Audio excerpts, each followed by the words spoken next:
वसुदेवसुतं देवं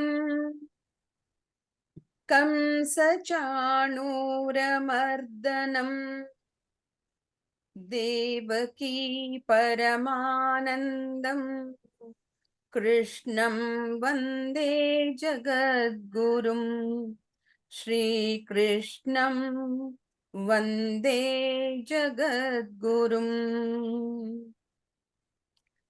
सर्वोपनिषदो गावो दोग्धा गोपालनन्दनः पार्थो वत्सः सुधीर्भोक्ता दुग्धं गीतामृतं महत्। जय श्री कृष्ण।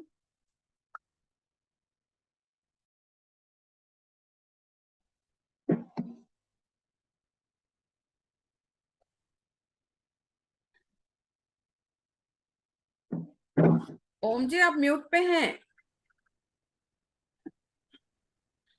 बहुत बहुत धन्यवाद डॉक्टर रामेश्वरी जी। तो आज से नवरात्र आरंभ हो रहे हैं और नवरात्र में माँ दुर्गा की हम स्तुति करते हैं और मैं मानता हूँ कि हमें सभी देवी देवताओं की स्तुति सब हमेशा करनी चाहिए। कोई उनका मैं नहीं मानता कोई विशेष दिन है, पर फिर भी हमारी परंपरा है तो उसका सम्मान करते हुए आज माँ दुर्गा की स्तुति में मैं आदरणीय अजय श्रीवास्तव जी का आमंत्रित करता हूँ जो दुर्गा स्तोत्र शतनाम स्तोत्रम का पाठ करेंगे। जय माँ दुर्गा। आपका बहुत शुक्रिया। धन्यवाद हमें ये अवसर प्रदान करने के लिए। ओम श्री दुर्गायै नमः। श्री दुर्गाष्टोत्तर शतनाम स्तोत्रम्। ईश्वर उवाच शतनाम प्रवक्ष्यामि शृणुष्व कमलानने यस्य प्रसाद मात्रेण दुर्गा प्रीता भविष्यति। ओम सती साध्वी भव प्रीता भवानी भव मोचिनी आर्या दुर्गा जया चाद्या त्रिनेत्रा शूलधारिणी पिनाकधारिणीं चित्रां चंद्रघंटा महातपाः मनोबुद्धिरहंकारा चित्तरूपा चिताचितिः सर्वमंत्रमयी सत्ता सत्यानंद स्वरूपिणी अनंता भाविनी भाव्या भव्या भव्या सदा गतिः शांभवी देव माता च चिंतारत्न प्रिया सदा सर्व विद्या दक्ष कन्या दक्ष यज्ञ विनाशिनी अपर्णानेक वर्णा च पाटला पाटलावती पट्टांबर परिधाना कलमंजीर रंजिनी अमेय विक्रमा क्रूरा सुंदरी सुर सुंदरी वन दुर्गा च मातंगी मतंग मुनि पूजिता ब्राह्मी माहेश्वरी चैन्द्री कौमारी वैष्णवी तथा चामुंडा चैव वाणी लक्ष्मीश्च पुरुषाकृतिः विमलोत्कर्षणी ज्ञाना क्रिया नित्या च बुद्धिदा बहुला बहुल प्रेम सर्ववाहन वाहन निशुंभ शुंभ हन महिषासुर मर्दिनी मधुकैटभ हंत्री च चंडमुंड विनाशिनी सर्वासुर विनाशा च सर्वदानव घातिनी सर्वशास्त्रमयी सत्या सर्वास्त्र धारिणी तथा अनेक शस्त्र हस्ता च अनेकास्त्रस्य धारिणी कुमारी चैक कन्या च कौशेवी कैशोरी युवती यतिः अप्रौढा चैव प्रौढा च वृद्ध माता बलप्रदा महोदरी मुक्तकेशी घोर रूपा महाबला अग्निज्वाला रौद्रमुखी रात्र काल रत्रिस्तपस्विनी नारायणी भद्रकाली विष्णुमाया जलोदरी शिवदूती कराली च अनंता परमेश्वरी कात्यायनी च सावित्री प्रत्यक्षा ब्रह्मवादिनी य इदं प्रकटे नित्यं दुर्गा नाम शताष्टकं नासाध्यं विद्यते देवी त्रिषु देवकेषु पार्वती धनं धान्यं सुतं जायां हयं हस्तिनमेव च चतुर्वर्गं तथा चान्ते लभेन् मुक्तिं च शाश्वतीम्। कुमारीं पूजयित्वा तु ध्यात्वा देवीं सुरेश्वरीं पूजयेत् परया भक्त्या पठेन्नाम शताष्टकम् तस्य सिद्धिर्भवेत् देवी सर्वैः सुरवरैरपि राजानो दासतां यान्ति राज्यश्रियमवाप्नुयात् गोरोचनालक्तककुङ्कुमेन सिन्दूरकर्पूरमधुत्रयेण विलिख्य यन्त्रं विधिना विधिज्ञो भवे सदा धारयते पुरारिः भौमावास्या निशामग्रे चन्द्रे शतभिषां गते विलिख्य प्रपठेत् स्तोत्रं स भवे सम्पदां पदम् इति श्री विश्वसारतन्त्रे दुर्गाष्टोत्तरशतनाम स्तोत्रं समाप्तं हरि ओम तत्सत् हरि ओम तत्सत् तत्सत् हरि हरि ओम ओम तत्सत्। तत्सत्। मेरे पास ये पुस्तक है गीता प्रेस की, श्री दुर्गा सप्तशती।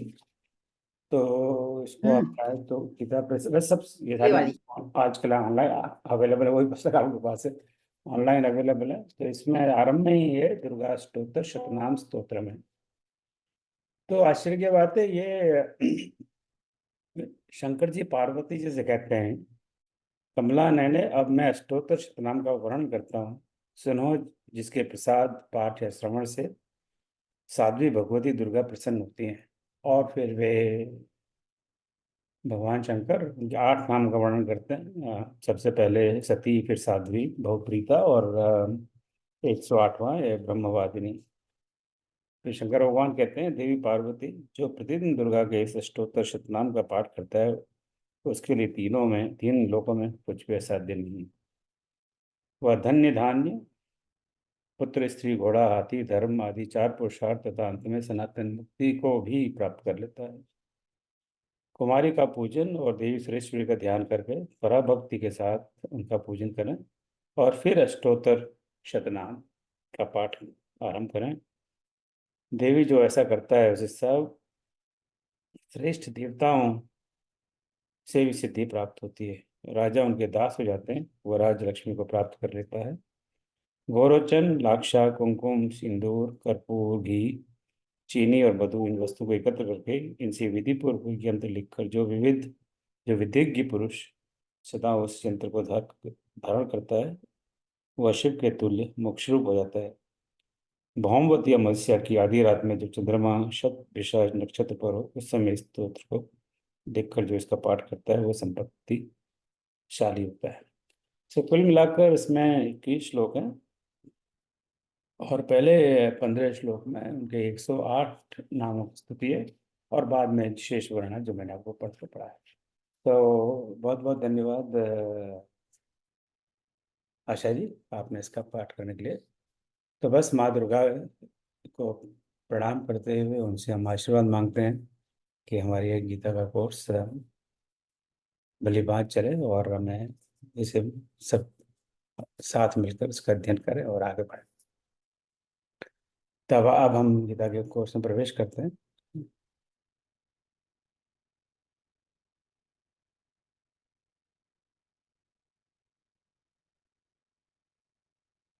तो आज 3 अक्टूबर है, ये तीसरा सत्र है। इसके पहले सत्र में हम लोग उन्होंने गीता क्या है, गीता में क्या है, इस पर चर्चा की थी। तो सबसे पहले ये बड़ा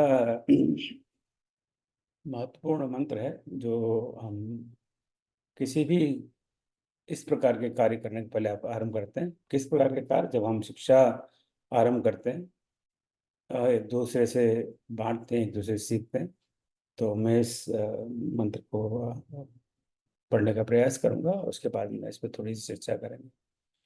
ओम सहनावतु सहनौ भुनक्तु सवीर्यं करवावहै तेजस्विनावधीतमस्तु मा विद्विषावहै।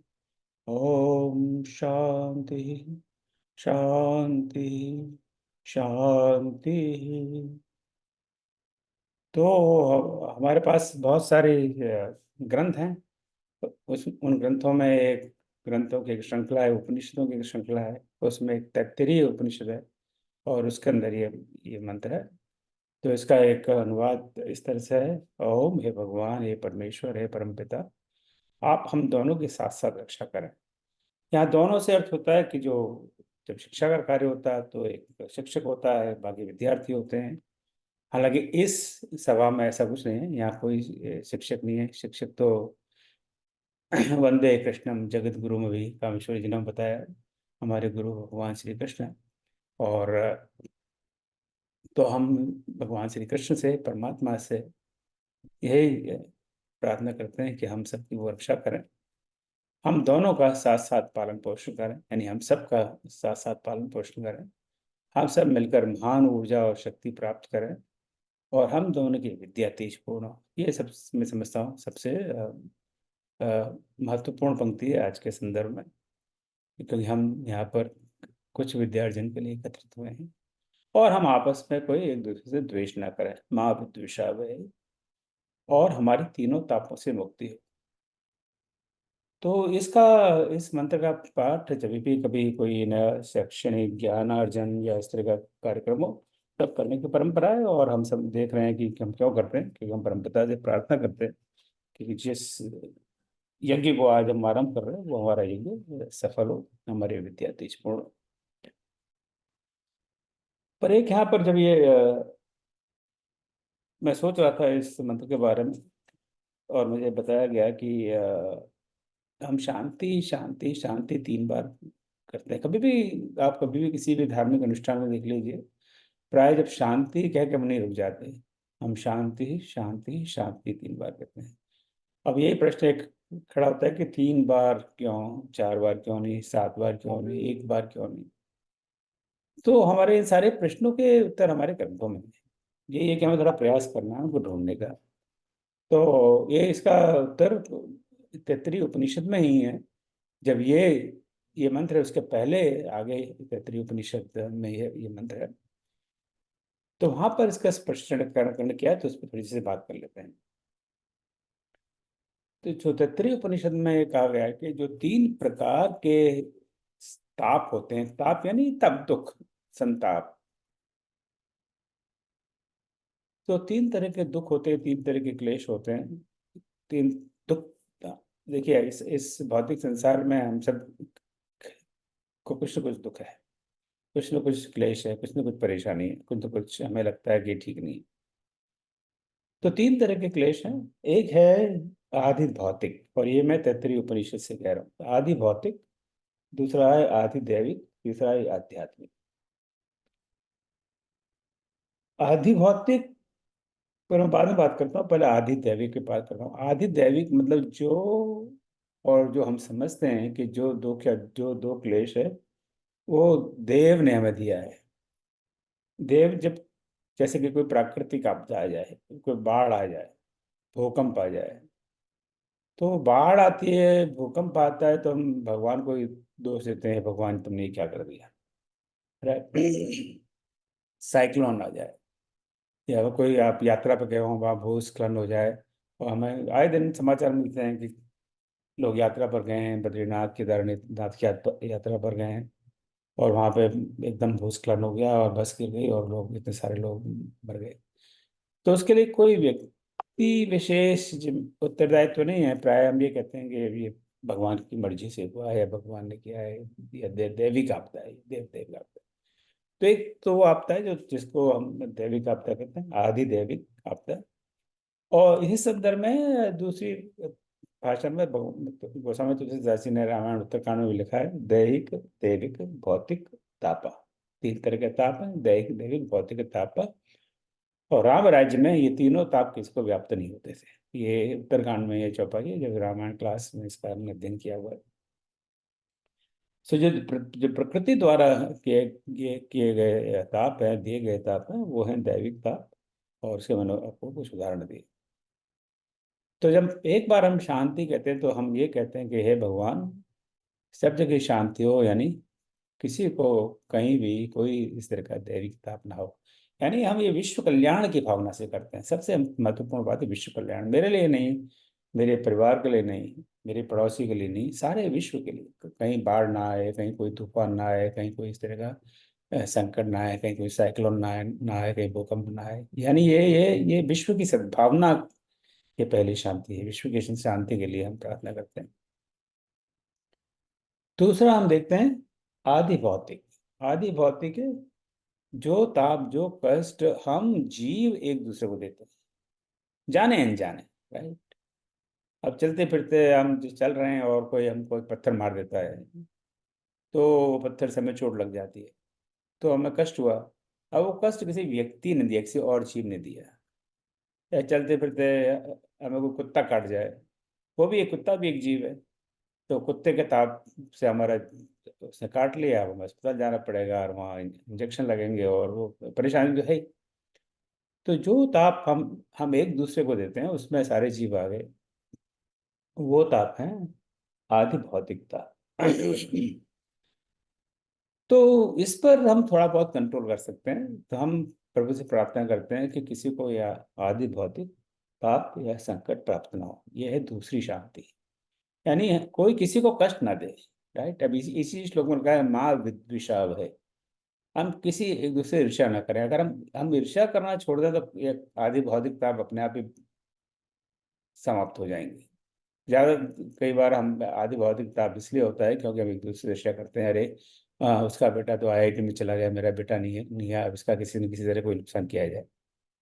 तो वो हुआ आदि भौतिक ताप। जब एक जीव दूसरे जीव को कष्ट देता है, परेशान करता है, वो आदि भौतिक ताप है। तो यहाँ दूसरा शांति, और दूसरा शांति ही परमपिता से कहे भगवान सब जगह शांति हो, कोई एक दूसरे को ताप ना दे, कष्ट ना दे। और तीसरा है आध्यात्मिक। अब उसको आध्यात्मिक क्यों कहा गया है मुझे नहीं पता। वो है जो कष्ट हम अपने आप को देते हैं। एक तो दैविक है, जो दैविक रूप से होता है, हम भगवान को उसका दोष देते हैं, देवी देवताओं को दोष देते हैं, ये भगवान ही क्या हो गया। दूसरा है जैसे अभी बताया मैंने आदि भौतिक। और तीसरा है ये आध्यात्मिक, जो कष्ट हम अपने आप को देते हैं। अभी बड़ी स्ट्रेंथ बात है कि हम अपने आप को भाई कैसे कष्ट देते हैं। अब हमें मान लीजिए मुझे शराब पीने की आदत है। शायद 2 दिन में 3 बार मैं शराब पीता हूँ, तो मेरा लीवर खराब हो जाएगा, मेरा स्वास्थ्य खराब हो जाएगा, मुझे कई तरह की बीमारियां लग जाएंगी। तो जब ये लिवर खराब हो जाएगा या बीमारियां हो जाएंगी या कुछ कैंसर हो जाएगा, तो बड़ा कष्ट होगा मुझे, बड़ा ताप है। पर उसके लिए जिम्मेदार कौन है? मैं स्वयं जिम्मेदार, क्योंकि मैंने स्वयं ने वो आदत पाल रखी है। या मैं जुआ खेलने की आदत पड़ जाए और वो मेरा सारी धन संपत्ति खराब हो जाए, मैं गरीब हो जाऊं, मुझे भी रोटी ना मिले, मेरा परिवार बिखर जाए। वो हुआ ये तीसरे तरह का ताप। अभी महाभारत की कथा हम जानते हैं। महाराज युधिष्ठिर को 2 बार वनवास गए जुए खेलने के चक्कर में। अब उसका कारण रहा होगा, पर उनका स्वयं का सेल्फ इन्फ्लिक्टेड प्रॉब्लम था। कई बार कई समस्याएं हमारी सेल्फ इन्फ्लिक्टेड होती हैं। हम दूसरे से ईर्ष्या करते हैं कि देखिए आपके पड़ोसी को लॉटरी लग गई और हमें नहीं लगी, तो हमें बड़ी ईर्ष्या होती है। तो उससे पड़ोसी का कोई नुकसान नहीं होता है, नुकसान हमारे होता है। हमें ईर्ष्या होती है, हमारा जी जलता है, हमें नींद नहीं आती है, एसिडिटी हो जाती है वगैरह वगैरह। तो वो हुआ तीसरे तरह का ताप जो हम स्वयं को देते हैं। सो ये बड़ा है हम लोग हमारी जो परंपरा है जिसमें हम रहते हैं, ज़्यादातर हम इन सब श्लोक वगैरह का पाठ करते हैं और बहुत अच्छी बातें सुनते हैं पंडितों से, विद्वानों से, और बड़ी अच्छी बात है। पर हम वो क्यों कहते हैं और उनके पीछे क्या रहस्य है, उसको समझने का प्रयास कम होता है। ना तो समझाया जाता है, ना समझा जाता है। तो हम सब पढ़े लिखे हैं, तो हमें थोड़ा प्रयास करना चाहिए कि भाई ऐसा क्यों है, क्यों होता है। क्यूरियोसिटी होनी चाहिए। तो उसी क्यूरियोसिटी का ये फल है कि मैंने स्वयं थोड़ा अध्ययन करने का प्रयास किया और वही अब साझा कर रहा हूँ। तो पुनः हम इसका पाठ करते हैं। हे भगवान, हमारी रक्षा करें, हमारा पालन पोषण करें, हम हमें महान ऊर्जा और शक्ति दें, और हमारी विद्या तेजपूर्ण हो, हम एक दूसरे से न करें, और हमें किसी तरह का ताप व्याप्त न हो। किसी को न हो कि ना दैविक ताप हो, ना कोई जो ताप हम एक दूसरे को देते हैं वो हो, या हमारा आध्यात्मिक ताप हो जो हम स्वयं को देते हैं। तो इन्हीं आरंभिक श्लोक के साथ हम आगे बढ़ते हैं और श्री भगवत श्रीमद् भगवद गीता के इस कोर्स में प्रवेश करते हैं। जैसा हम जानते हैं कि श्रीमद् भगवद गीता 18 खंडों में बटा हुआ है। हर खंड को अध्याय कहते हैं। तो पहला अध्याय प्रथम अध्याय, और हर अध्याय को एक प्रकार का योग कहा गया है। तो पहला अध्याय है इसमें, इसको कहा है अर्जुन विषाद योग, और इसमें कुल मिला के 47 श्लोक है, और सभी श्लोक अनुष्टुप छंद में है। गीता में मुख्य प्रकार 700 श्लोक में 645 श्लोक अनुष्टुप छंद में है, और 55 दूसरा छंद है त्रिष्टुप उस छंद में। इन छंदों पर विस्तार से चर्चा करने के लिए मैंने आचार्य ओम नीरज जी को आमंत्रित किया है, जो अगले महीने हमें गीता के छंदों के बारे में विस्तार से बताएंगे। हम जो जो पहला श्लोक है प्रथम अध्याय का, उस पर हम बात करते हैं। पर बात करने के पहले मैं आदरणीय डॉक्टर कामेश्वर जी को पुनः आमंत्रित करता हूँ, इस श्लोक का वाचन करें और फिर चर्चा करते हैं। डॉक्टर कामेश्वर जी। जी। धृतराष्ट्रवाच धर्मक्षेत्रे कुरुक्षेत्रे समवेतायुयुत्सवः मामकाः पाण्डवश्चैव किं कुर्वत् संजय। रणलाल सा से धर्म भू कुरुक्षेत्र में एकत्र हो, मेरे सुतों ने पांडवों ने क्या किया संजय कहो।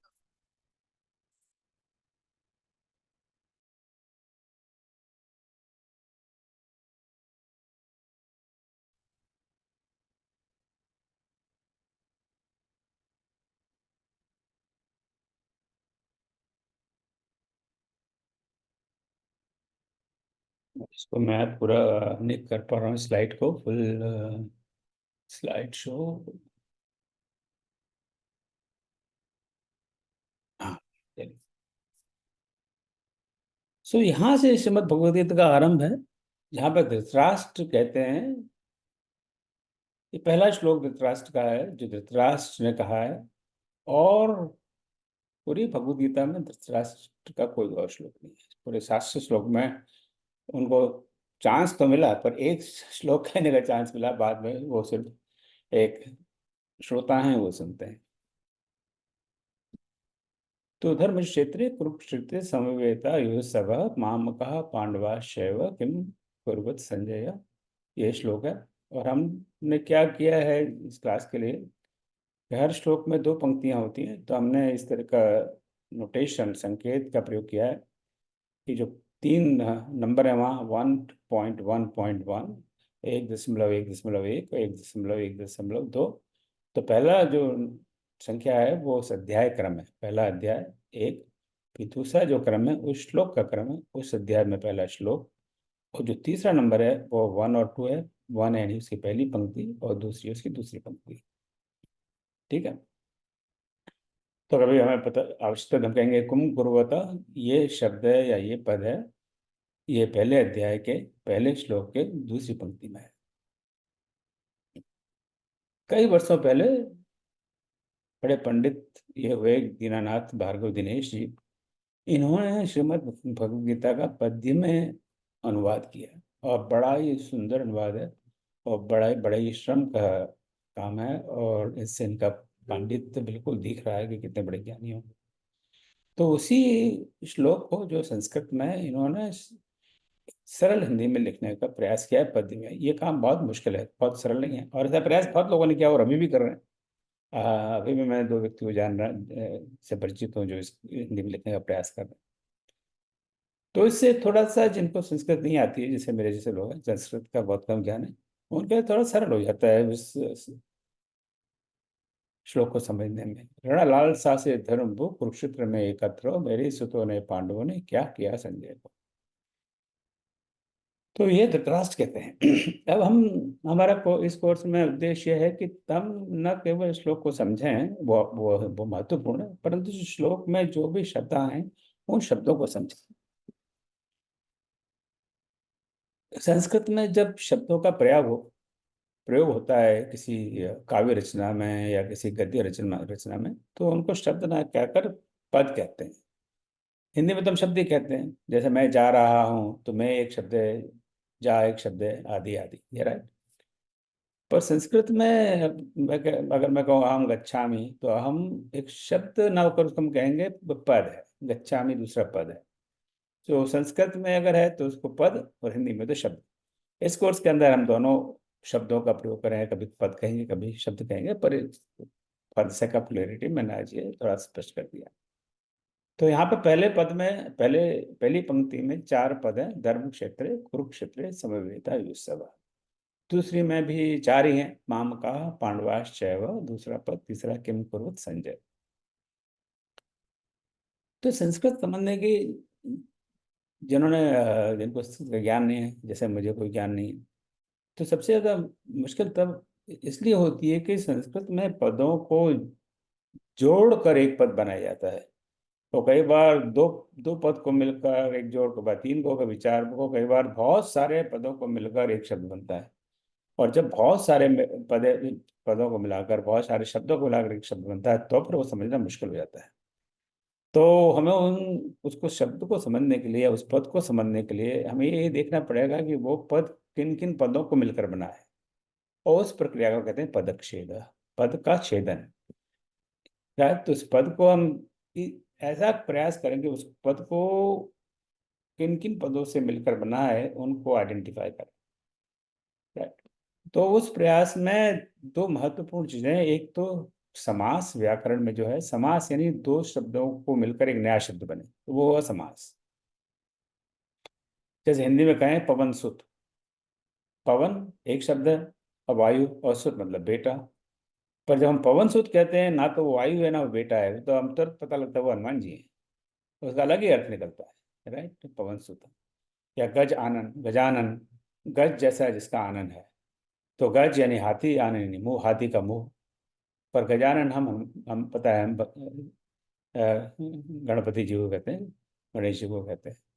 तो 2 शब्दों को जब मिलकर एक नया शब्द बनता है जिसका अर्थ बिल्कुल अलग हो सकता है, वो हुआ समास। दूसरा है जब संधि होती है, तब वहां 2 शब्द नहीं मिलते, एक्चुअली 2 वर्ण मिलते हैं, वो 2 वर्ण मिलकर कुछ नया ही रूप ले लेते हैं, तो वो हुई संधि। ये व्याकरण की क्लास नहीं है, ये संस्कृत की क्लास नहीं है, तो थोड़ा सा इसका हमें आइडिया हो तो वो संस्कृत को समझने में उपयोग होगा, गीता को समझने में उपयोग होगा, और अन्य ग्रंथों को समझने में उपयोग होगा। अगर हम इसके बाद में उपनिषद को अध्ययन करना चाहें या श्रीमद् भागवत का अध्ययन करना चाहें, तो मैं समझता हूँ थोड़ा सा सरल हो जाएगा। तो उसी स्पिरिट से आगे बढ़ते हुए, धर्म और क्षेत्र, यहाँ क्लियरली 2 शब्द है, धर्म और क्षेत्र है। तो धर्म हाइफन क्षेत्र, जहाँ हाइफन लिखा है, जहाँ डैश है, उसका मतलब वहाँ समास है। तो 2 शब्द हैं, अलग अलग शब्द हैं, धर्म और क्षेत्र, उनको जस बीच में लगा दिया, धर्म क्षेत्र। जैसे सीताराम, हम जब कहते हैं सीताराम एक साथ लिखते हैं, तो सीता और राम 2 अलग अलग शब्द हैं। हालांकि ये भी एक फिलोसॉफिकल डिस्कशन होता है, सीता और राम तो अलग अलग है नहीं, होते एक ही हैं, पर वो एक अलग विषय है, उस विषय पर हम चर्चा करें तो एक बड़ा अलग विषय हो जाएगा। राइट। तो धर्म क्षेत्र 2 शब्दों को मिला है, कुरुक्षेत्र, पर समवेता एक ही शब्द, 2 शब्द नहीं है, उसको टुकड़े नहीं हो सकते, तो उसका कोई पदच्छेद नहीं। युयसव एक ही शब्द है, उसका कोई पदच्छेद नहीं है। माम का एक ही शब्द, उसका पदच्छेद नहीं है। और संजय, इसका कोई पदच्छेद नहीं। परंतु यह शब्द है जैसे किम कुरुवत, ये 2 शब्दों को मिलकर बना है किम कुरुवत। यहाँ संधि है, जो माँ है, जिसको हम हिंदी में कहते हैं आधा माँ है, या हल के साथ माँ, या हलंत है। तो किम अकुर्वत, तो आधा माँ या हल के साथ माँ या व्यंजन माँ, और अ मिलकर माँ बन गया, तो किम कुर्वत। सो किम कुर्वत, तो इसको एक्चुअली टेक्निकली संधि भी नहीं है, इसको टेक्निकली संस्कृत में संयोग है ये, किम कुरुत संजय। पर किम कुर्वत ये डेफिनेटली 2 पद को मिलकर बना है, एक एक किम, दूसरा अपूर्वत, क्योंकि दोनों के अपने अपने अर्थ हैं। अब हम कह सकते हैं यू सब भी 2 को बना है, यू और युसव, या यू सब, ऐसे नहीं कर सकते, दोनों का अपना इंडिपेंडेंट अर्थ होना चाहिए।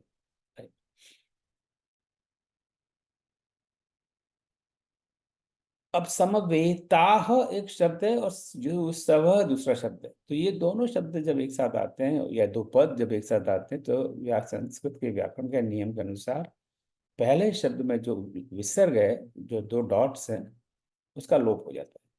और जब जब ये लोप होता है तो वाक्य में या श्लोक में वो विसर्ग नहीं दिखेगा। तो समवेताः धन युसवः मिल गया, समवेता युसवः, वो विसर्ग का लोप हो गया। ये हो गई एक विसर्ग संधि और विसर्ग लोप संधि, विसर्ग का लोप हुआ। फिर से मैं कहना चाहूंगा कि ये व्याकरण की क्लास नहीं है और हम इसमें व्याकरण की कोई चर्चा विस्तार से नहीं करेंगे, पर एक थोड़ा कभी आश्चर्य होता है कि यहाँ आप ऊपर तो समवेता लिखा है, यहाँ समवेता कैसे हो गया। कि मेरे मन में जब ऐसे प्रश्न खड़े होते हैं तो मैं उसका उत्तर ढूंढने का प्रयास करता हूँ, और जब मुझे उत्तर मिलता है तो मैं आपसे साझा करता हूँ। इसमें कोई मेरा कोई नया ज्ञान नहीं है। तो वो समवेता और ये सव, जब उनकी संधि हुई तो वो समवेता में से विसर्ग गायब हो गया, विसर्ग लोप हो गया। तो यहां पर ये हुई संधि।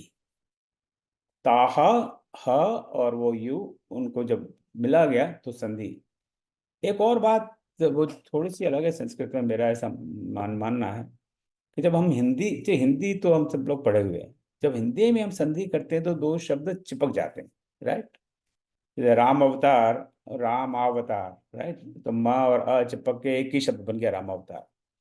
पर संस्कृत में ऐसा हो, ऐसा कोई जरूरी नहीं है। तो यहाँ 2 शब्दों की संधि होने के बाद में भी समवेता और युत्सव को हम अलग अलग लिख रहे हैं, बीच में स्पेस। वो मैं समझता हूँ संस्कृत का थोड़ा सा अनयूजुअल है और उससे संस्कृत थोड़ी सी मुश्किल हो जाती है। पर हिंदी में ऐसा नहीं देखा। हो सकता है इसमें अपवाद हो सकता है जो मैं कह रहा हूँ उसमें कुछ गलती हो, ऐसा आपको लग रहा हो तो मुझे बताइएगा, मैं अवश्य सुधार लूंगा। तो धर्म क्षेत्र समास से, कुरुक्षेत्र समास से 2 शब्दों को मिलकर बना हुआ है। समवेता और युत्सव में संधि है। मामका में कोई कुछ नहीं है, मामका मामका। पांडवाश्चैव, यहाँ पे 3 शब्दों को मिलकर, 3 पद को मिलकर पांडवाश्चैव बना है, पांडवाः च एव। तो पांडवाः च मिलके पांडवाश्च, तो यानी वहां विसर्ग का लोप हो गया, और च और एक को एक स्वर संधि है, उसको मिलकर वो चैव हो गया, तो पांडवाश्चैव। इस कोर्स के आरंभ करने के पहले हमने 3-4 यहाँ पे सत्र किए थे जिसपे इन संधियों पर चर्चा की थी। उनके यूट्यूब हमारे चैनल पे अवेलेबल है। तो जिनको इस बारे में विस्तार से जानना चाहे उन यूट्यूब चैनल को आप देखिएगा। और भी दुनिया यूट्यूब पर बहुत सारे यूट्यूब पर बहुत सारे चैनल्स हैं जहाँ पर आपको दिखाई देंगे इस तरह की जानकारी।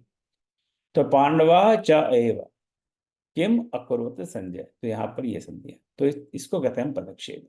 तो इस कोर्स में हम पूरा प्रयास करेंगे कि जिन जिन श्लोक की हम चर्चा करें, हम करीब 250 श्लोक की चर्चा करेंगे। शेष श्लोक हम आपसे आशा रखते हैं आप स्वयं पढ़ेंगे, स्वयं अध्ययन करेंगे।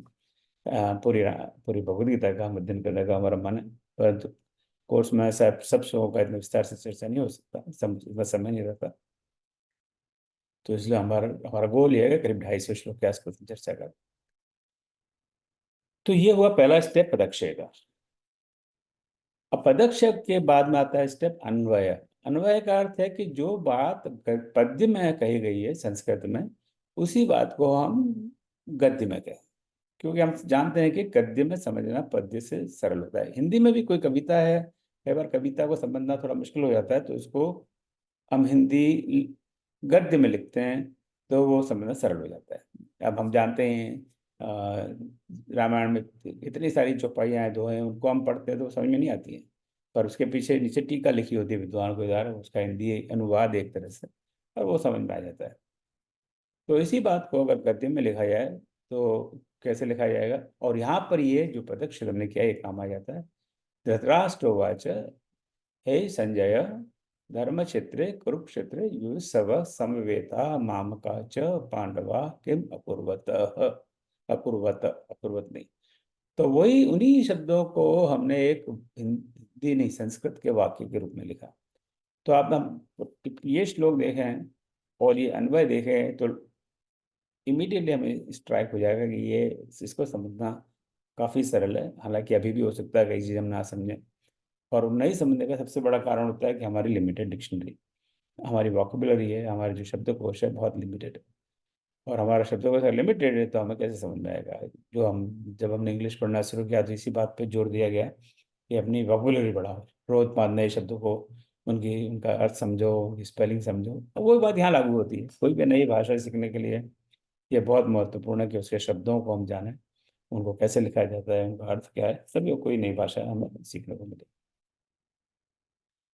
तो बेसिकली पुनः इस बात को कहूँ कि शब्दों का किसी पद्य को, किसी कविता को गद्य में लिखा जाए तो वो उसका अन्वय कहलाता है।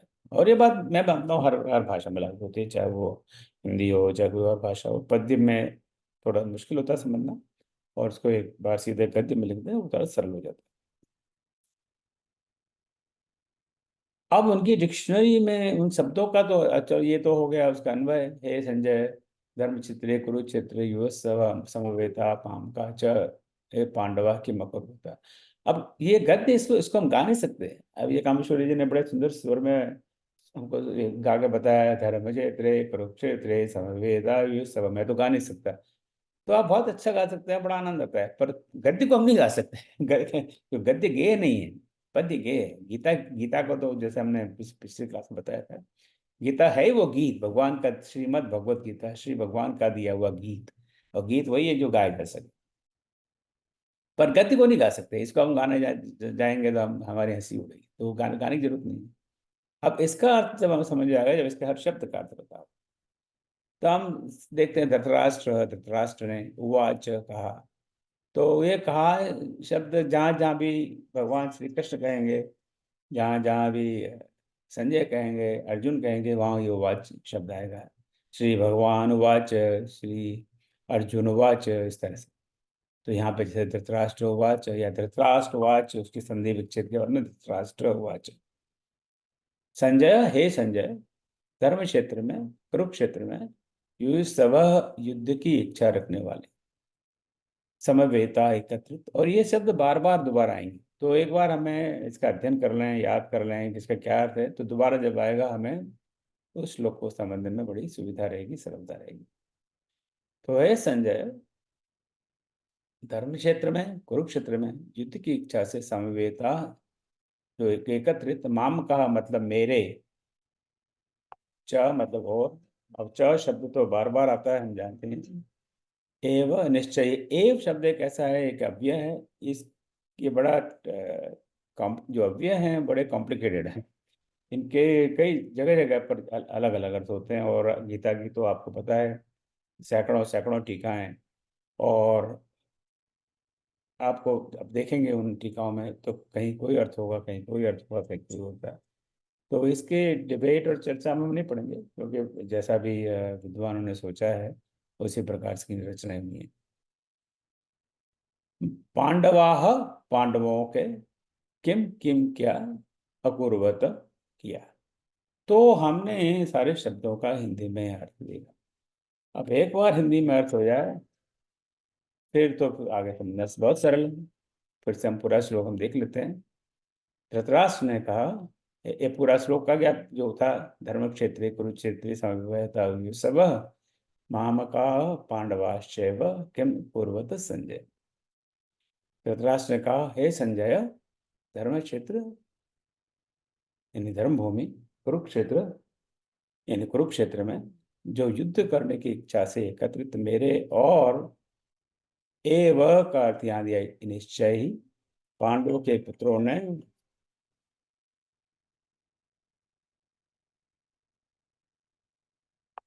पांडवों के पुत्रों ने क्या किया। तो इसकी थोड़ी सी भूमिका हम देख लेते हैं, क्योंकि हमारा काफी समय हो गया। कि यहाँ महाभारत का युद्ध हो रहा है, हम सब जानते हैं। इसकी सारी पटकथा को हम जानते हैं। तो यहाँ पे धृतराष्ट्र के पुत्र 100 पुत्र हैं, वो युद्ध में गए हुए हैं। एक्चुअली 101 पुत्र हैं। 100 तो गांधारी के द्वारा हैं, और एक दूसरी पत्नी के द्वारा पुत्र है यूसुफ। तो मेरे पुत्रों ने क्या किया, और सामने पांडु है मेरा भाई है, उसके पुत्रों ने क्या किया। तो ये प्रश्न हम जब देखते हैं तो एक जो बहुत महत्वपूर्ण शब्द है इसमें, किम कुर्वत, अपूर्वत, क्या किया, यानी ये भूतकाल में उन्होंने क्या किया। यानी ये कब पूछ रहे हैं, आरंभ में तो पूछ, नेचुरली तो ऐसा होना चाहिए कि वो आरंभ में पूछें कि उन्होंने क्या किया, क्या कर रहे हैं या क्या करने वाले हैं। पर ये क्या किया मतलब ये बात भूतकाल में हो चुकी है। तो ये युद्ध के बाद में कभी पूछा है या कहाँ कब पूछा है? तो इसकी हम थोड़ी सी बैकग्राउंड में चलते हैं कि महाभारत का युद्ध आरंभ हो गया।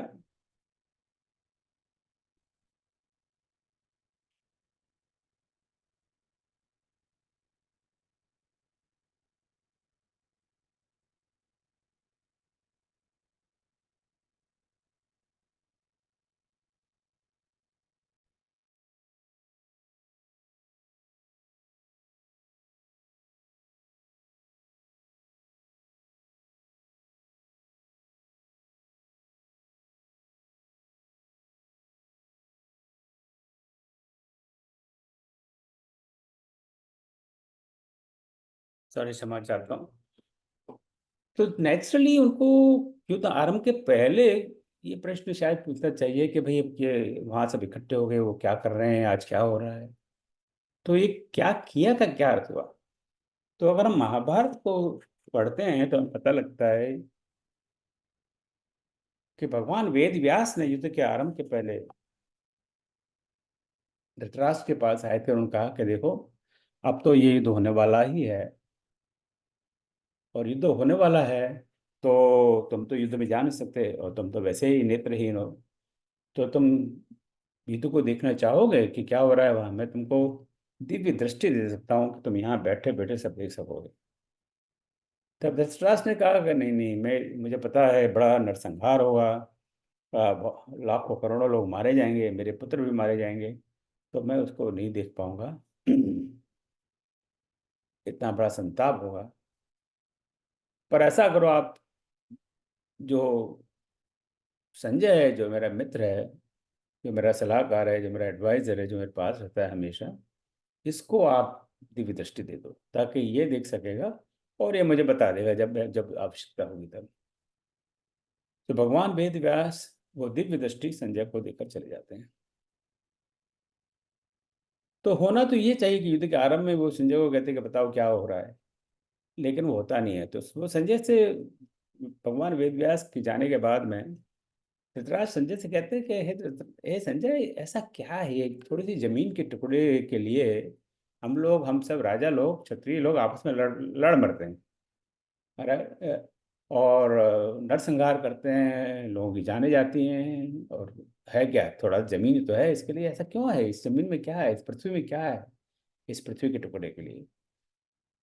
तब संजय बड़े विस्तार से उनको इस पृथ्वी के बारे में बताते हैं कि इस पृथ्वी में क्या है, इसका लोग क्यों हैं, लोग इसके लिए क्यों लड़ते हैं। हम भी जानते हैं, आज के युग में भी हम भाई भाई लड़ जाते हैं जरा सी जमीन के टुकड़े के लिए, कोर्ट कचहरी में पहुंच जाते हैं, ये मकान मेरा है, ये जमीन मेरी है।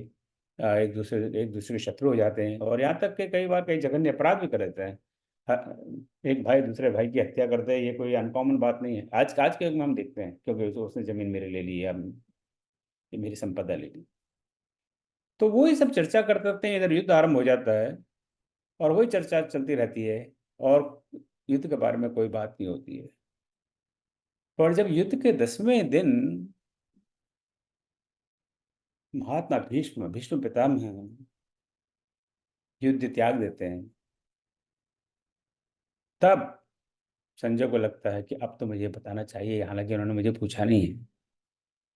तो आपको सबको पता ही है कि महाभारत का युद्ध 10 दिन चला, 18 दिन चला कुल मिलाकर, और उसके सेनापति महात्मा भीष्म थे, पितामह भीष्म थे।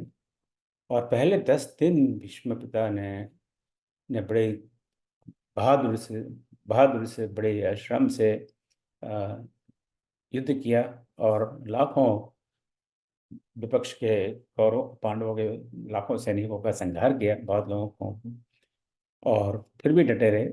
और फिर इसकी बाकी सब कथा हम जानते हैं, और आज ये महाभारत की का क्लास नहीं है। अंत में पांडवों ने शिखंडी का सहारा लिया, जो पहले के जन्म में स्त्री था। तो उनका ये निर्णय था महात्मा भीष्म का कि मैं स्त्री के सामने अस्त्र नहीं उठाऊंगा। और जब शिखंडी सामने अस्त्र लेके आ गया, और जब महात्मा भीष्म पर प्रहार करने लगा, तो महात्मा भीष्म ने अस्त्र अस्त्र शस्त्र त्याग दिया कि मैं अब युद्ध नहीं करूंगा, एक स्त्री के सामने युद्ध नहीं करूंगा। और वो 10वें दिन हुआ। महात्मा भीष्म को हम सब जानते हैं कि इच्छा मृत्यु का वरदान मिला हुआ था अपने पिता से कि वो चाहें जब तक जीवित रह सकते हैं। इसलिए धृतराष्ट्र शायद निश्चिंत थे कि जब हमारे पास पितामह भीष्म हैं जिनको जीवन इच्छा मृत्यु का वरदान है, वो चाहेंगे जब तक जीवित रह सकते तो हमारे हारने का कोई सवाल ही नहीं होता। परंतु जब ये परिस्थिति आ गई, महात्मा भीष्म ने स्वेच्छा से मैदान छोड़ दिया और वो घायल हो गए। तब संजय को लगा कि अब चाहे पूछे ना पूछे, मैं इनको बताता हूँ कि आज ये हुआ। तब धृतराष्ट्र ये प्रश्न करते हैं, अरे ऐसा हो गया तो तुम मुझे शुरू से सारी कहानी बताओ, बिगिनिंग, फ्रॉम बिगिनिंग ऑनवर्ड्स। सो जो ये प्रश्न जो पूछा गया है धृतराष्ट्र द्वारा, ये भीष्म पिता के युद्ध छोड़ने के बाद, घायल होने के बाद पूछा गया है। तो जो सामान्य जो हम टीवी सीरियल वगैरह पे देखते हैं कि संजय एकदम धृतराष्ट्र प्रश्न पूछते हैं और संजय एकदम आंखें घुमा के देखते हैं कि लाइव ब्रॉडकास्ट कर रहे हैं, यहाँ लाइव ब्रॉडकास्ट नहीं है, ये रिकॉर्डेड ब्रॉडकास्ट है। जैसे आज अभी रिकॉर्ड कर रहे हैं, आप लोग सुन रहे हैं और 4 दिन बाद और लोग इसको सुनेंगे, तब ये रिकॉर्डेड होगा, तब ये लाइव नहीं होगा।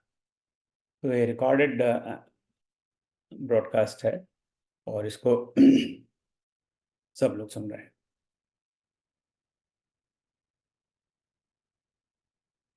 इसलिए ये प्रश्न होता है कि उन्होंने क्या किया। अब इसके बाद में संजय बताते हैं उनको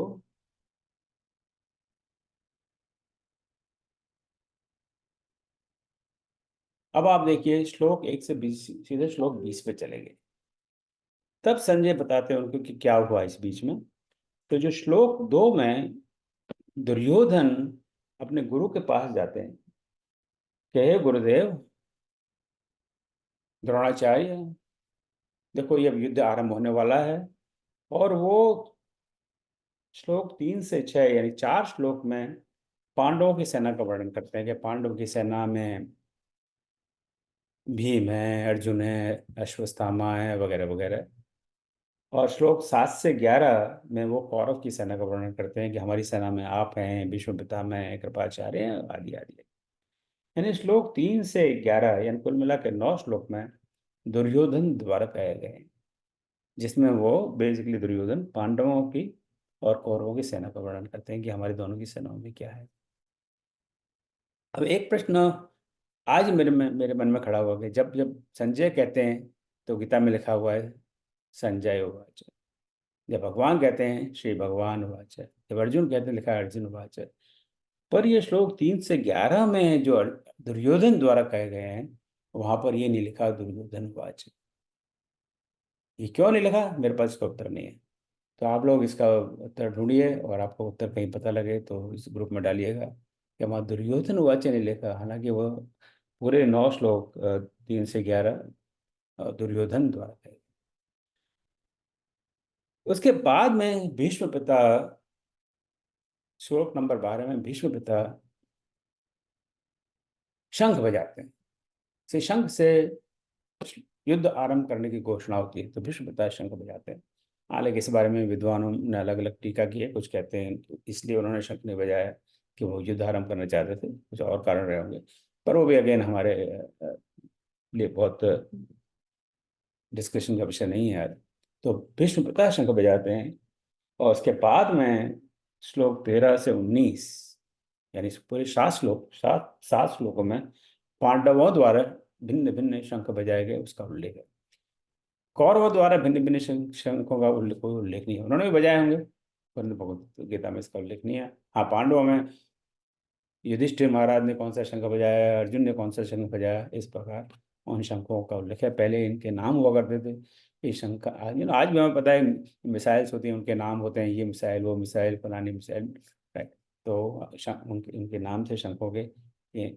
अर्जुन के शंख का नाम यह है, भीष्म के शंख का नाम यह है, इत्यादि इत्यादि। तो इसलिए हम श्लोक नंबर 2 से 19 तक विस्तार से चर्चा नहीं करें, मैंने संक्षेप में आपको बताया है। अब आते हैं श्लोक नंबर 20 पर और पुनः मैं कामेश्वरी जी को निवेदन करूंगा कि इसका वाचन करें, फिर हम इसका आगे अध्ययन करें। जी। संजय उवाच अथ व्यवस्थितान् दृष्ट्वा धार्तराष्ट्रान् कपिध्वजः प्रवृते शस्त्रसम्पाते धनुरुद्यम्य पाण्डवः ऋषिकेशं तदा वाक्यम् इदमाह महीपते। सब कौरवों को देख रण का साज सब पूरा किए, शस्त्रादि चलने के समय अर्जुन कपिध्वज धनु लिए। श्री कृष्ण से कहने लगे आगे बढ़ा रथ लीजिए। बहुत बहुत धन्यवाद। अब आप यहाँ देख रहे हैं कि हम श्लोक 20 जिसके दो दो पंक्तियां हैं जैसा हर श्लोक में होता है, और श्लोक 21 इसकी एक पंक्ति है, इन तीनों की एक साथ चर्चा कर रहे हैं। तो ऐसा क्यों है? ऐसा इसलिए है कि कई बार एक श्लोक में बात जो होती है वो पूरी नहीं हो पाती, तो इसलिए वो 3 पंक्तियों में बात पूरी हो जाती है इन सम सेंस। तो इसलिए हमने ये हमने लिए जो भी किताबों की टीकाओं में अक्सर अधिकतर टीकाओं में आपको ये दिखाई देगा। तो जैसे अभी हमने पहले श्लोक पर चर्चा की उसी प्रकार इस पर चर्चा करते हैं, पर हम इतने विस्तार से नहीं जाएंगे। श्लोक था अथ विस्थानम दृष्ट्वा धार्तराष्ट्रान् कपिध्वज प्रवर्ते शस्त्र संपाते धनुरुद्यम पांडव ऋषिकेशम तदा वाक्यम मिदा महीपते। तो संजय उवाच, अब संजय कह रहे हैं ये अथ व्यवस्थान दृष्ट्वा, तो व्यवस्थान दृष्टा आपने देख लिया, व्यवस्थान दृष्ट्वा, और वहां पर वो संधि नहीं है, आधा वो ना हलंत के साथ आधा ना है, आधा ना अगर जुड़ गया तो आधा ना लिखा जाएगा, वहां ना है, तो वहां कोई संधि नहीं है दो अलग अलग शब्द। तो दो अलग अलग शब्दों को आप ऐसे भी लिख सकते हैं व्यवस्थान स्पेस दृष्ट्वा, या एक शब्द के रूप में लिख सकते हैं व्यवस्थान दृष्ट्वा। इसी प्रकार धार्तराष्ट्रान् कपि ध्वज, अब कपि ध्वज कपि और ध्वज को मिलकर बना है, इसलिए वहां हाइफन समास है। प्रवर्ते शस्त्र संपाते धनुरुद्यम पांडव, धनुः उद्यम, यहाँ विसर्ग संधि है, और विसर्ग संधि के बहुत कई सारे नियम हैं, जो नियम यहाँ लागू होता है वहां पर ये विसर्ग है वो र बन गया, धनुर उद्यम तो धनुरुद्यम। और ऋषिकेशम, तो जहां पर हमें बिंदी दिखाई देती है, अनुस्वार दिखाई देता है, वहां पर होती है अनुस्वार संधि, वो आधा माँ है, ऋषिकेशम ऋषिकेशम, इसलिए संधि विच्छेद के बाद वह माँ। इस तरह के सैकड़ों उदाहरण हमें भगवत दिखाई देंगे। ऋषिकेशम तदा, ये दो शब्द हैं, दो पद हैं, इन दोनों को जब संधि हो गई तो वह ऋषिकेशम तदा पढ़ने में वही है, पर यहाँ पर बिंदी ऊपर है, तो ये दोनों में संधि है पर फिर भी अलग है। यही एक बात है संस्कृत में, तो संधि है पर दिखाई नहीं देगी संधि, पर यहाँ संधि। वाक्यमिदाह वाक्यम इदम, वाक्यम इदम आह, 3 शब्द हैं यहाँ महीपते। और फिर इसके बाद में इनका अन्वय, वो अन्वय आप जानती हैं क्या है? अन्वय है गद्य में उसी बात को कहना, हे महीपते, हे राजा, अथ व्यवस्थान धार्तराष्ट्रान् दृष्ट्वा कपिध्वज पांडव शस्त्र संपाते प्रवृत्ते धनो उद्यम तदा ऋषिकेशम इदम वाक्यम आह। अब ये हो गया गद्य, इसको हम गा नहीं सकते, ये गीत नहीं है, गीत है वो श्लोक है। अब हम इनके शब्दों का अर्थ है।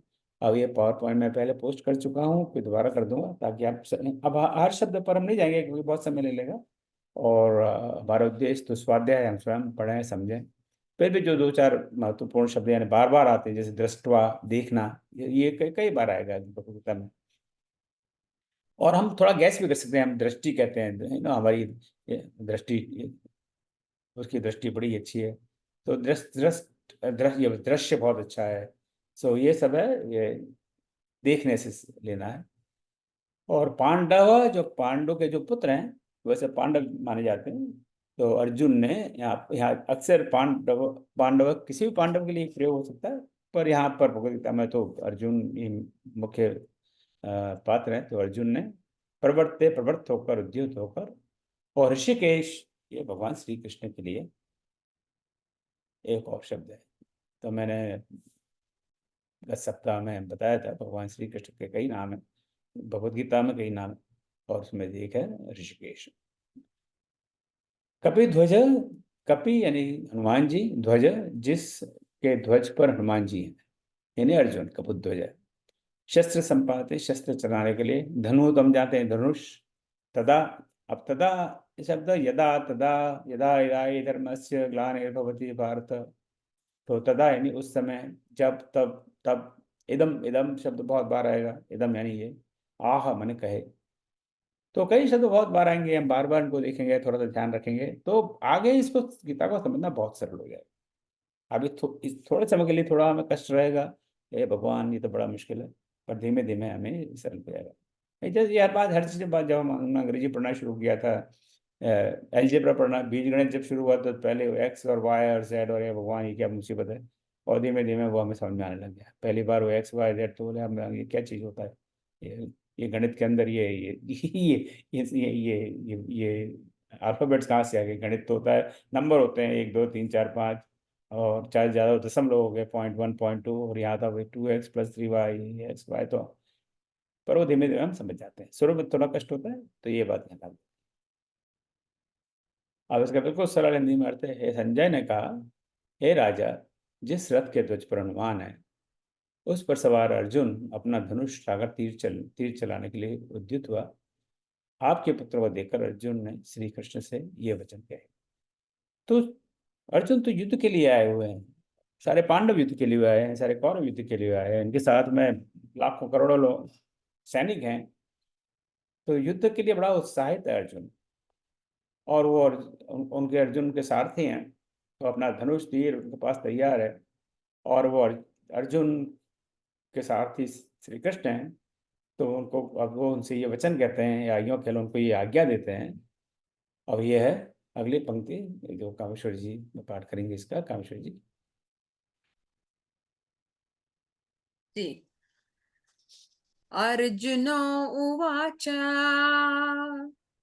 सेनयोरुभयोर्मध्ये रथं स्थाप्य मे अच्युत, दोनों दलों के बीच में अच्युत खड़ा कर दीजिए। Thank you. तो ये दूसरी पंक्ति है उसी श्लोक नंबर 21 की। तो अर्जुन क्या कहते हैं यहाँ पर, सैनयोरुभयोर्मध्ये रथम स्थापय मेच्युत। अब ये पहला पद है, बड़ा कॉम्प्लिकेटेड है, कितने सारे सैनयोरुभयोर्मध्ये, तो थोड़ा समझने में दिक्कत होती है, इसलिए हम इसको पदच्छेद कर रहे हैं। तो सैनयोरु, तो सैनयोः उभयोः मध्य, यानी तीन शब्दों को मिलकर बना सैनयोरुभयोर्मध्ये। अभी हम तीनों शब्दों को देखें तो हमें सैन्यो मतलब सेना से उसका कुछ लेना देना है, मध्य यानी मध्य से बीच में कुछ लेना देना है, और उभय भी हम में से कई लोग हिंदी में हम जानते हैं, उभय यानी दो, राइट। तो हम इन तीनों शब्दों को अब जान लेते हैं, हम लगे दो सेना के बीच में। देखिए अब उसका अर्थ स्पष्ट हो गया, मन ही मन में, राइट। तो सैन्योर भयोर मध्य, ये तो इसको समझना थोड़ा मुश्किल है, जब इसका पदक्षेप करते हैं वही शब्द सरल हो गया। फिर बाकी रथम स्थापय, तो रथम वो अनुस्वार है, वो आधा माँ हो गया संधि विच्छेद के बाद। और मैं अच्युत, तो मैं धन अच्युत, मैं अच्युत, यहाँ भी ये संधि है। तो अन्वय है सैन्यो धन उभयो धन मध्य, ये एक पद, रथम धन स्थापय ये दूसरा पद ओरिजिनल श्लोक में, और मैं अच्युत ये तीसरा पद। तो कुल मिला के यहाँ पे 4 पद थे, वो यहाँ पर इस तरह से उसका पदच्छेद है। और इसका अन्वय इसको और सीधे साधे गति में लिखेंगे, हे अच्युत उभयो सैन्यो मध्य मे रथम स्थापय। और अब सीधा इसको शब्दों को देखेंगे तो अब आप देख सकते हैं बहुत सारे शब्द बहुत बहुत क्लियर है। अच्युत भगवान श्री कृष्ण का दूसरा नाम है, अच्युत। अच्युत जो च्युत ना हो, यानी जो गिरे नहीं, गिरे नहीं मतलब फिजिकली गिरे नहीं, यानी जो स्थिर हो, दृढ़ हो, वो है अच्युत। उभय, उभय का अर्थ दो, ये हिंदी का शब्द, संस्कृत का शब्द है, पर हिंदी में भी आ गया, वो हिंदी में उभय कहते हैं। तो दोनों, सैन्यो सेना, मध्य बीच में, रथम रथ। तो हम देख रहे हैं ना, कई शब्द हम जानते हैं। अब मे का अर्थ है मेरे, स्थापय यानी स्थापित करना, और यहाँ पर गया खड़ा करना। और हमें सरल अर्थ देखें, अर्जुन ने कहा, हे श्री कृष्ण, मेरे रथ को दोनों सेनाओं के बीच में खड़ा कर। तो यहाँ तक हमने आज अध्ययन किया है, श्लोक 1 से श्लोक 21 तक। आप कहेंगे बीच में आपने सारे श्लोक छोड़ दिए, उसकी हमने संक्षेप में चर्चा की, और इसके और बाकी जो विस्तार से यहाँ समझना है, हमको स्वयं से समझना है। तो मैं यहाँ पर रुकता हूँ, आपका कोई प्रश्न हो तो मुझे बताएं।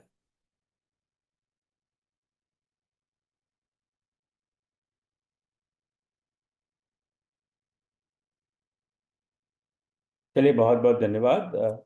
और इसके बाद के क्लास में हम आगे के श्लोक की चर्चा करेंगे, जो अध्याय 1 में है, प्रथम अध्याय में। चूंकि आपका कोई प्रश्न नहीं है तो मैं अंत में शांति मंत्र के लिए भाई श्री शबीनाथ लाल जी को आमंत्रित करता हूँ। भाई श्री लाल साहब, जय श्री। ओम सर्वेषां स्वस्तिर्भवतु, सर्वेषां शान्तिर्भवतु, सर्वेषां पूर्णं भवतु, सर्वेषां मङ्गलं भवतु। ओम सर्वे भवन्तु सुखिनः, सर्वे सन्तु निरामयाः, सर्वे भद्राणि पश्यन्तु, मा कश्चित् दुःखभाग् भवेत्। ओम असतो मा सद्गमय, तमसो मा ज्योतिर्गमय, मृत्योर्माम् अमृतं गमय। ओम शांति शांति शांति।